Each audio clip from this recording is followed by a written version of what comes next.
পাশাপাশি রাখা দুটি চেয়ারে তারা বসে আছেন, পরস্পরের মুখের দিকে তাকিয়ে কথা বলছেন।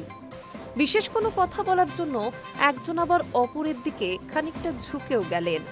দুজনেই শান্ত, স্বচ্ছন্দ, নিরুদ্বেগ। তবে কি পুনর্মিলন হয়ে গেল আমেরিকার প্রেসিডেন্ট ডোনাল্ড ট্রাম্প এবং মার্কিন ধনকুবে তথা টেসলা সিইও ইলন মাস্কের? রবিবারের ছবি এবং ভিডিও দেখে তেমন জল্পনায় জোরালো হচ্ছে। রবিবার আমেরিকার অ্যারিজোনা প্রদেশের গ্লেনডালে স্টেডিয়ামে দক্ষিণপন্থী নেতা চার্লি কির্কের স্মরণ সভার আয়োজন করা হয়েছিল। সেখানে একসঙ্গে দেখা গিয়েছে ট্রাম্প এবং মাস্ককে। একসময় তারা অত্যন্ত ঘনিষ্ঠ ছিলেন, কিন্তু কয়েক মাস আগে বিচ্ছেদ ঘটে। তারপর প্রকাশ্যেই একে অপরের বিরুদ্ধে অনেক কথা বলেছিলেন ট্রাম্প এবং মাস্ক। ব্যক্তিগত কাদা ছোড়াছুড়িও বাদ ছিল না। পরিস্থিতি এমন হয়েছিল যে ট্রাম্পের বিরুদ্ধে লড়াই করার জন্য মাস্ক নতুন দলও গঠন করে ফেলেন। নির্বাচনে লড়ার হুমকি দেন।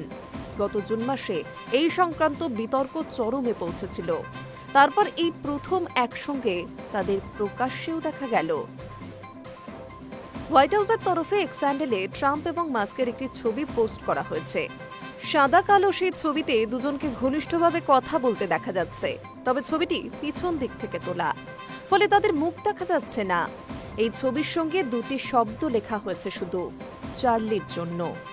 মাস্ক নিজেও সমাজ মাধ্যমে ট্রাম্পের সঙ্গে তার বার্তালাপের একটি ছবি পোস্ট করেছেন, সঙ্গে লিখেছেন সেই দুটি শব্দ, চার্লির জন্য।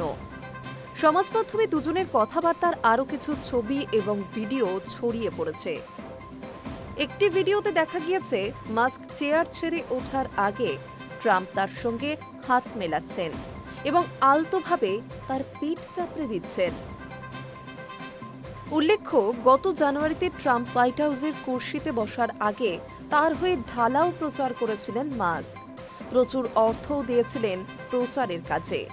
নির্বাচনে জেতার পর ট্রাম্প হোয়াইট হাউসে মাস্কের জন্য আলাদা একটি দফতর খুলে দেন।